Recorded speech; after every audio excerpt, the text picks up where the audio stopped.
चलो ताई निवेदन करिए माता रानी की भजन करिए मिठू रानी के साथ सेवा करिए। जय भवानी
मोर पथरा की भगवान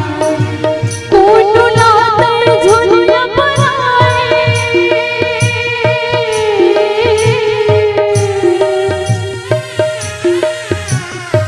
कौन लाते झोलिया बनाए कौन लाधन कौन लाते झोलिया बनाए कौन लाधन तू ही लावे जन मोदाई मोर पथरा की भगवान तू ही लावे समझे माता मोर पथरा की भगवान मोर पथरा की भगवान मोर पथरा की भगवान मोर पथरा की भगवान पथरा की भगवान पथरा की भगवान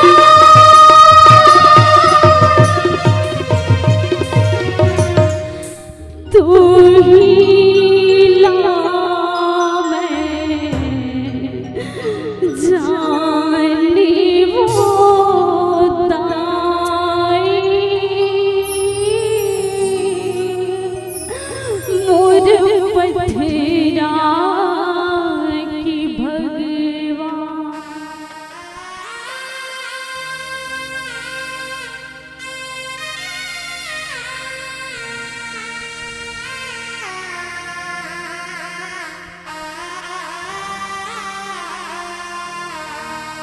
बोले सीता मैया